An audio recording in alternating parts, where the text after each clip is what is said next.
Welcome to Pranav Edu infos.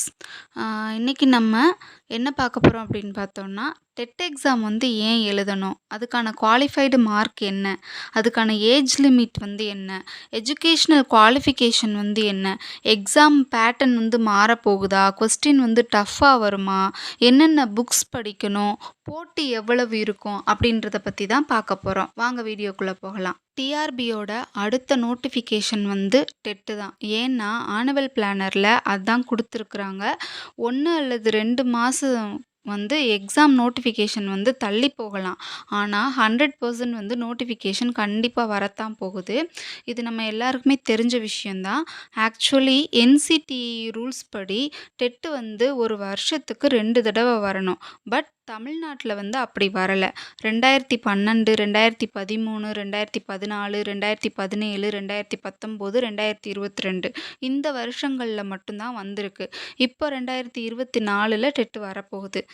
So போன time TET qualified ஆகாதவங்க இந்த 2023, 24 academic இயரில் செகண்ட் இயர் பிஎட் படிச்சுட்டு அதோட ஆகஸ்டில் வர ஃபைனல் எக்ஸாமுக்காக வெயிட் பண்ணுறவங்களுக்கு இந்த டெட்டு வந்து யூஸ்ஃபுல்லாக இருக்கும். இது ஒரு எலிஜிபிலிட்டி எக்ஸாம்ங்கிறதுனால 55% 100%க்கு வந்து மார்க் எடுத்தாலே குவாலிஃபை ஆகிடலாம். அதாவது 150 மார்க்குக்கு 82 மார்க் எடுத்தாலே குவாலிஃபை ஆகிடலாம்.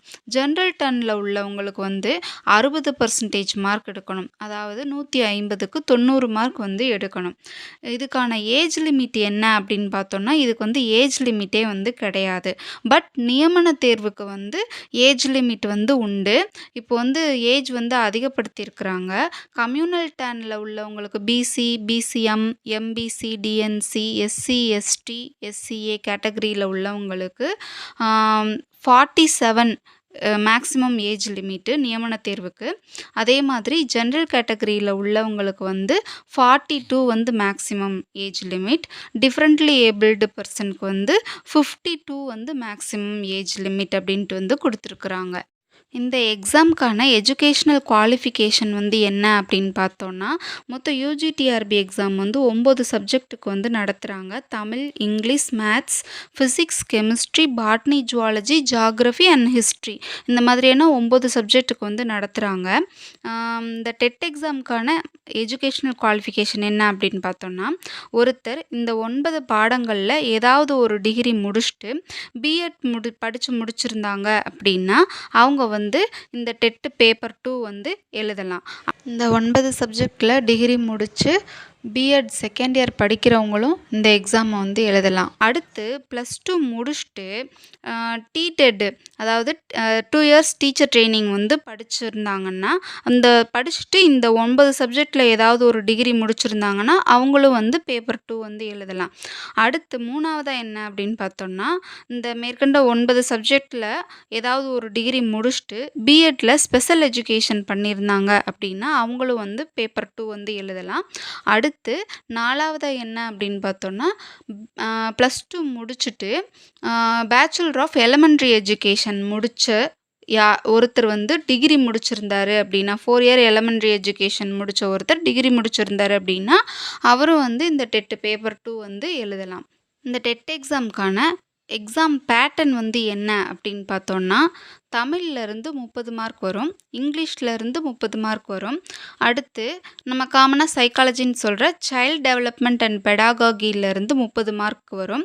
அடுத்து நீங்கள் வந்து சோசியல் சயின்ஸ் மேஜராக இருக்கிறீங்க அப்படின்னா உங்களுக்கு சோசியல் சயின்ஸ்லேருந்து 60 கொஸ்டின் வரும். அல்லது மேத்ஸ் அல்லது சயின்ஸ் மேஜராக இருக்கிறீங்க அப்படின்னா மேத்ஸ்லேருந்து 30 கொஸ்டினும் சயின்ஸ்லேருந்து 30 கொஸ்டினும் வந்து வரும். இதில் ஒருத்தர் சோசியல் சயின்ஸ், மேத்ஸ், சயின்ஸில் 60ஐயும் தமிழில் வந்து 30 மார்க்குக்கான கொஸ்டின்ஸையும் நல்லா படித்தாலே வந்து ஒருத்தர் பாஸ் ஆகிடலாம். இங்கிலீஷும் சைல்ட் டெவலப்மெண்ட் அண்ட் பெடாககி பேப்பரும் வந்து ஆவரேஜாக படிச்சிருந்தாலே போதும், ஒருத்தர் வந்து குவாலிஃபை ஆகிடலாம். இதுக்கான சிலபஸ் வந்து ஏற்கனவே டிஆர்பி வெப்சைட்டில் வந்து கொடுத்துருக்குறாங்க. டெட்டு கொஸ்டினை வந்து கடினமாக எடுக்கணும் அப்படின்னு சொல்லிட்டு ரெக்கமெண்டேஷன்ஸ் வந்து கொடுத்துருக்காங்க. நம்மளும் வந்து கொஸ்டின் எங்கே கஷ்டமாக வருமோ அப்படின்னு சொல்லிட்டு கேள்வி கேட்டுகிட்டே இருக்கிறோம். இதுக்கு அர்த்தம் அது கிடையாது. மத்திய அரசோட சிடெட் கொஸ்டின் மாதிரி பெடாகாகிங்கிற டீச்சிங் மெத்தடாலஜி ஏரியால இருந்து கொஸ்டின்ஸ் வந்து நிறைய இருக்கும். இப்போ வந்து நேரடியாக GK type questions, standard GK type questions மாதிரி இருக்குது. கொஸ்டின் குவாலிட்டி மாற்றினாங்க அப்படின்னா புரிஞ்சு எழுதுகிற மாதிரி இருக்கும். ஸோ கொஸ்டின் டஃப்பாக இருக்குன்ற பயம் வந்து நம்மளுக்கு தேவையில்லை.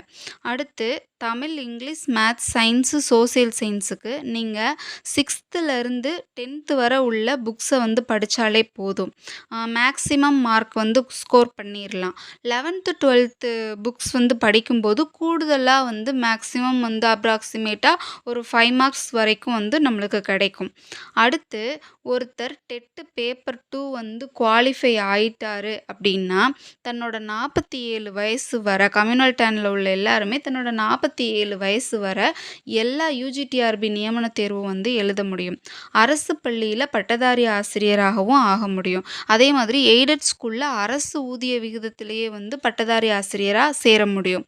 ஏற்கனவே சொன்ன மாதிரி பிஎட் முடித்தவங்க அல்லது பேப்பர் 2க்குள்ள மற்ற தகுதிகள்லாம் குவாலிஃபிகேஷன்ஸ்லாம் இருக்கிறவங்க நிறைய பேர் வந்து இருப்பாங்க.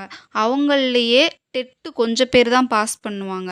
அப்படி பாஸ் பண்ணுறவங்களையும் யூஜிடிஆர்பி நியமன தேர்வுக்கு வந்து கொஞ்சம் பேர் தான் விண்ணப்பிப்பாங்க. பல பேர் வந்து விண்ணப்பிக்க மாட்டாங்க.